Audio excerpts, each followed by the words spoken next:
What's going on, everyone, and welcome back to a brand new video on the channel. Welcome to some Forza Horizon 5, and in today's video I wanted to make kind of like a little updated version of one of my previous videos that I've made on the channel. I still get a bunch of people every now and then that I see in the comments of my videos, whether it's on slightly older videos or new videos, people asking me about how to basically win the Eliminator. How am I doing it? How do I know where the next zone is going to be? How do I know what cars to choose? How do I know pretty much, the finish lines for races and stuff like that? And in today's video, I want to try and make kind of like a little updated video, because the one that I made before, I think it's about 3 years old now. It is old. It is just, it's old. It's not really fully outdated, because some of the things that I talk about in that video, or most of the things that I talk about in that video, are actually 100% accurate still. But I've learned a little bit more over the past little while, and of course, like I said, I kind of want to show you guys with an updated version of that video. So in today's video, like I said, I'm going to go through a bunch of the things that I know in this game when it comes to the Eliminator, some of the things that I've learned, and share the information with you guys, especially since there's a lot of new PS5 players that are now on the game, and a lot of you guys are now trying the Eliminator for the very first time. Well, now you guys can watch this video and kind of get a little bit more knowledgeable about this game out. And I also tried to keep this video quite short, so I'm gonna get the points very, very quickly. So the Eliminator is basically a battle royale game. Last person standing, that is pretty much it, right? That is the straightforward game. You pick a spot on the map wherever you want to land at the very beginning. Anywhere on the map you can pick, there will be something. There's probably a drop somewhere. If there isn't a drop, you just got unlucky. You have to drive somewhere to get a drop.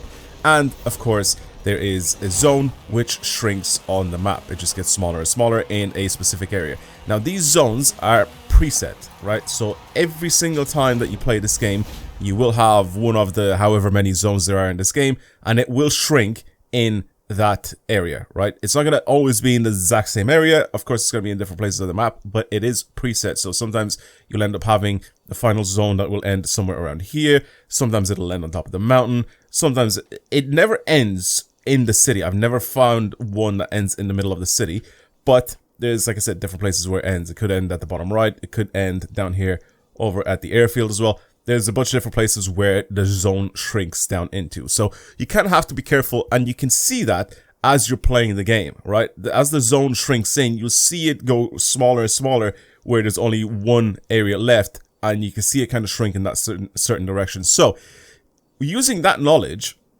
you can kind of tell where the finish line for races is going to be. So let's say the zone is going to shrink at the top of the mountain here, right? It's still a massive, massive zone. It's still a big, big circle, for example. Let me turn off all the icons. Let's just say it's still a big, big circle right now on your map, but it will shrink on top of the mountain, right? You obviously don't know that it's going to shrink 100% at the top of the mountain, because it's still a massive area. It could like shrink somewhere down here, for example, but the area is absolutely massive still. It's still at the very beginning. If you start a race and you position yourself, let's say here on the map, somewhere at the bottom right of the map, right? Let's say you're here. This is the edge of the circle. You position yourself somewhere here. There is no way that the finish line is going to be anywhere behind you. Like, you're not going to be able to have a finish line that's going to be all the way down here, way out of the zone, right? It's just not how it works. It's never going to put the finish line out of the zone behind you. Whenever you do races, let's say you get challenged by someone on the highway, it'll always be towards this way, right? It'll always be somewhere towards this direction, and usually towards where the final zone is going to be. Somewhere in that direction, you will have a finish line for the race. So if you challenge someone here, it'll never be outside of the zone. It'll never be behind you if you position yourself properly. So every now and then, you can check up and basically do, anything that you can to position yourself with your back towards the zone. Here's one thing that could help a lot. If you go into your controls and you go into your control setup here, I have a control setup, which is the custom layout pro. I have set one of the buttons here to just be an insta press for the map. So instead of, let's say, driving around, oh, I want to look at the map, instead of doing this and this, which takes longer, you can now just press a single button, change it to whatever you want, whatever you feel comfortable with, and then you immediately go into the actual map. So you can do this much, much faster, and you can have a look kind of where the zone is as you're playing. This is a much easier way to do this. I feel like I've adopted this a bit too late. I kept doing this all the time whenever I was racing. to have a look at things, and people just told me, just change the button to a one button, like change the map to one button. It's a lot like quicker and easier to do. So that's what I did. So whenever I play the Eliminator, this is something that I do quite a lot in, right? This is just something that I mess around with a lot. Also, the game or your car doesn't actually pause when you do stuff like this. When you are racing or when you're driving out in the Eliminator and you're in a public session, your car still moves. So see the way my car is now like fully stopped here as I'm doing this in Furum. In the game, your car will continue to carry on as you're in the map. So be careful when you do open the map itself and you do stuff like this to have a little look around. Next thing that I want to talk about is the seasons. I feel like the seasons are also quite different. So as you can see here on this map, you have this riverbed here. You have a riverbed here as well. But this area here is one of them that you can't really cross normally when you're just driving around. So be very, very careful with this area whenever there's water. Even up here, where there's a little bit more of a river, it's here, you can see this one. There's also bridges, of course, that go across this river, so you have to be careful with the bridges. But whenever you do stuff like this, is all knowledge when it comes to this game. So as you're playing this game, more and more, you'll realize, like, the paths to these places. Like, you are going to notice a lot easier all the bridges and all the areas that you can go through. Pretty much the water here, and even here as well, we have even more of them. So like I said, all these areas here will end up drying up in the dry or the summer season. So if I go down with the festival playlist, you can see I'm in the storm season in autumn. So right now there will be water there, but let's say in winter, which is next season, the dry season, there will actually be no water there. So whenever you're racing around and you're playing the game, the map does actually change. So if you're playing the Eliminator in the dry season, there will be no water here. So what you can do when you're doing these races, you can fully avoid going over the bridges, and you can straight up just go through the water. Like this is just going to be completely dry here to my left. So let's say you have to race and you have to end up going to the opposite end of the map. Instead of doing this and drowning your car, as you can see, it will be pretty much just dry land, and you can go on the bottom of the river or the lake or whatever. So you can do that pretty much anywhere. So you don't really have to avoid water. Some areas are much easier. Like this one, for example, obviously it'll drown you completely if you go into the water. So you can't really end up going from this side to this side unless you use one of the bridges. But let's say you go somewhere all the way out here, you can see that this little river or this little stream isn't that crazy. So you can technically get yourself through the water, except it does end up slowing you down quite a bit if you do end up trying to drive through the water. But again, there are some finish lines like this one here where I'm at right now. There is a finish line on one of the bridges here. There's actually a few finish lines that they put on top of the bridges. So whenever you're racing and you're doing something, it's very easy to then see where the finish line is if you just press the map once and you see, oh, it's going to be somewhere. It doesn't have to be spot on, right? Like you don't have to, like, you know, stop and zoom in and have a look at where the finish line is going to be and all that sort of stuff every single time you race. But just as like a little vague look, like let's say you're racing and you press on the map and you see the finish line somewhere here. If you know the map well enough, you'll realize that it's somewhere next to the bridge. If you don't know that it's next to the bridge or on top of a bridge, basically just try and, you know, kind of avoid the bridges. Because if you're coming in at full speed and you see a bridge here and you need to get across the water, if you're coming at that pace, maybe going through the water is a little bit easier. Like I said, this is more like a little river or a little stream. You can go through this pretty easy with whatever car you want. It does slow you down a tiny bit.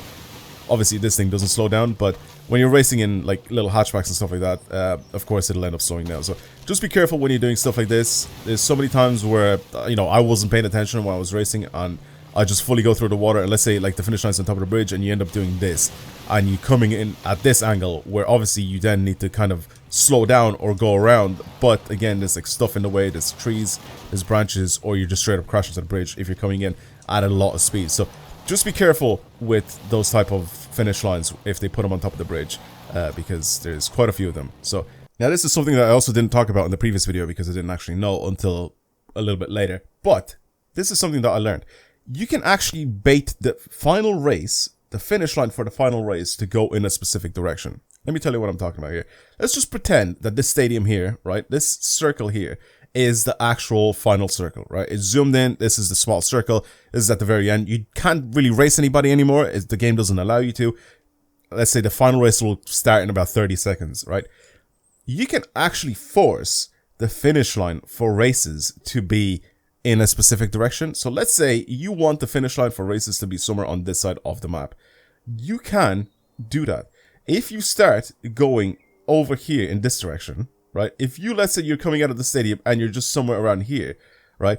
If you go at full speed and you come slightly out of the zone just as the timer reaches 0, you can come out in this direction and you can force the finish line to be over here. Now here's the issue, right? You're not always going to be the one chosen where the finish line is going to be. So you're not always going to be 100% lucky and it's going to go in your way. If there's like 4 other people that are going to start their race and they're going to go this way because they think that the finish line is going to be over in this direction, you're not always going to be 100% lucky. But you can pull the finish line in your direction if you really wanted to. Again, you just have to be very careful with that. Because like I said, if there's other people that are going to start going in this direction, you're basically going to be, it's basically just going to be a 50-50. You can be right sometimes, where I have done it, where I was the only person driving in one direction, and I have won because I pulled the finish line in my direction, and everybody else drove in the completely opposite direction. But again, it's a very 50-50 sort of thing, right? It just, you may get it or you may not get it, and it'll go directly the opposite direction where everybody else is going, you know? So just keep that in mind. Now, what cars to avoid and what cars to pick. I've made a full tier list. I'm not going to go through every single one of the cars in today's video, but I made a full tier list of what cars are actually good and what cars are bad. I feel like they've also kind of changed what cars are actually good. I think the Ford Escort, I don't remember it being that good at the very beginning of the game, but it actually feels quite alright. It has like a decent acceleration, all that sort of stuff. It's not actually that bad, and it was the same when I was talking about the trophy truck, or whatever it's called. That was also kind of like an iffy car, but it's actually not even too bad. There are some cars to avoid. Go watch that video. I'll link it down in the pinned comment, and you guys can check that out if you want to have some cars that you kind of want to avoid or you want to take, you know. Of course, if you want to go and get like a higher level car, you kind of have to take some of these cars, which is kind of annoying, but you know, try to avoid them if you can, pretty much. Now, of course, as you spawn in, there's going to be a bunch of drops all over the map, but there is a chance that you could get a drop in very specific areas. This is a bit different now. I feel like they changed the actual randomness of the drops, so it is a lot more random than what it was before at the very beginning of the game. I think if you ever watched any of my previous videos at the very beginning of the game, I always used to spawn here. This used to be my spot. Why is this my spot? It's very close to the center of the map, so I can pretty much travel in any direction I want if, let's say, the finish line or the final zone is going to end up finishing somewhere, right? It's kind of straightforward, and it's right next to the highway, so you can get yourself on the highway and pretty much drive from one end of the or the other end of the map pretty quickly. Now, also, another reason why I chose this spot right here is because there's a lot of different spawn points for drops. Now, spawn points for drops are always going to be in a very specific place. However, it is not 100% that they're actually going to spawn there, right? But the actual spawn points are the exact same. So you have, I think, 2 or 3 of them that are inside this festival here. There's like 4 or 5 different spots around this area here as well. There's another spot here, right next to the little pyramid thing. There's another spot over here as well.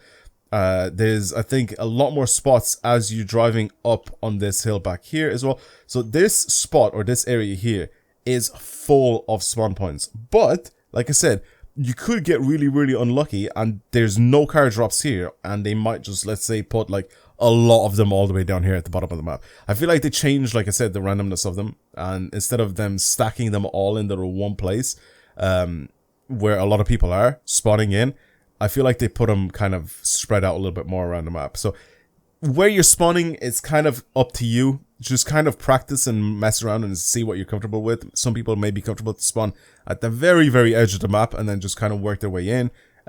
Some people are very comfortable with spawning in where there's a lot of people spawning in at the same time. Let's say you are like me, for example, and enjoy doing a lot of the races. You could spawn in and just start doing races immediately. You can start challenging people in your level 1 cars and you work your way up like that. Or if you're a person that, you know, likes to take it a little bit more chilled out, you spawn somewhere random, you may be getting a drop or 2 before you actually end up meeting your very first person to challenge them for a race. Spawn drops are also random, so you could get a level 10 car, you could get a level 2 car, right? That is completely random. There's no areas on the map where you spawn where you get better cars or worse cars. It is completely random. Now, I know that you may be new to the game right now, especially if you're a PlayStation player and you have no idea what, you know, things are on the map. as you're playing the Eliminator, you will find out very, very soon. I love how I automatically made my way over here. This is one of the most notorious places here because there's nothing you can't actually see. Like, if you're coming from this direction, right? There is a finish line, by the way. There's a couple of finish lines that are right behind this, right? So back here. But you can see these temples here on the map, right?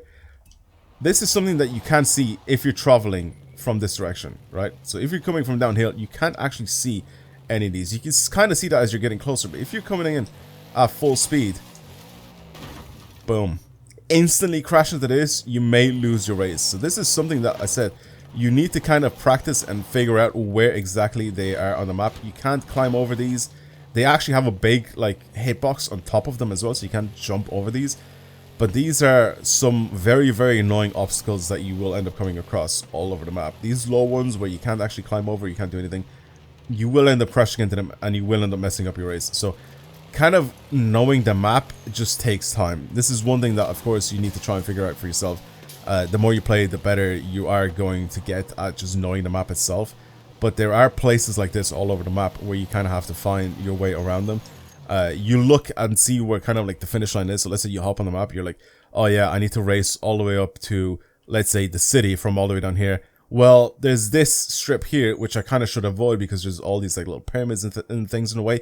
Or you can aim for the bottom of it and go straight through the middle. And then right here at the very top, you can just take a left and you can go at pretty decent speed as well. And you don't actually hit up, or you don't actually hit any of the monuments here, but you kind of have to avoid pretty much everything else in between. So again, stuff like this is just stuff that you will end up learning.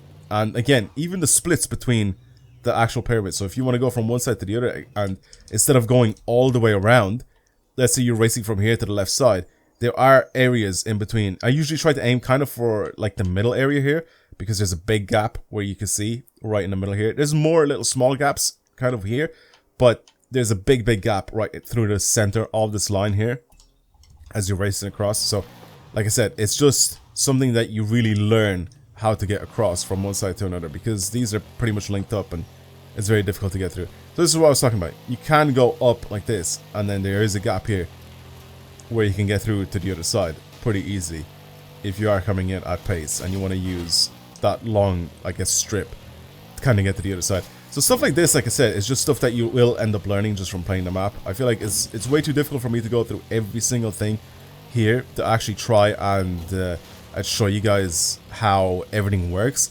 But yeah, also one final thing, which I'll show you guys a clip of one of my Eliminator games from a while back, is the actual graphics themselves. Now, of course, if you're on PC, you can change these, but if you're on console, you're kind of stuck with what you get, right? I suggest playing in performance mode, because it does actually drop the graphics quality a little bit, and also it brings your FPS up a little bit more, which kind of helps a lot. But if you're playing on PC, drop your graphics quality to really low. Get rid of shadows, get rid of all that sort of stuff. It makes everything so much easier. If you're driving in like a whole like group of trees in like a forest, it's so much easier to avoid trees and stuff like that. I feel like if you're on console, it's kind of just done for you. You're just kind of doing whatever it is that you can do to try and avoid trees.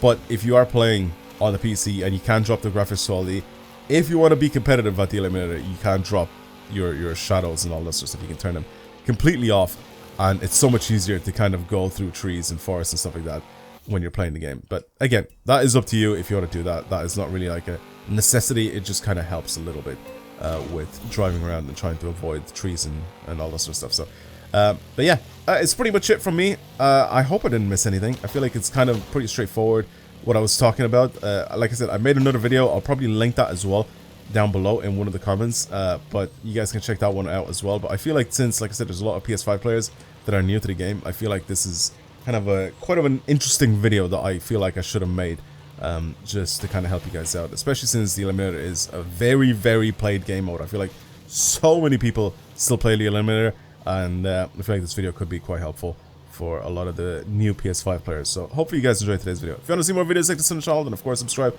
like this video if you enjoyed it, and I'll see you guys in the next one. Goodbye.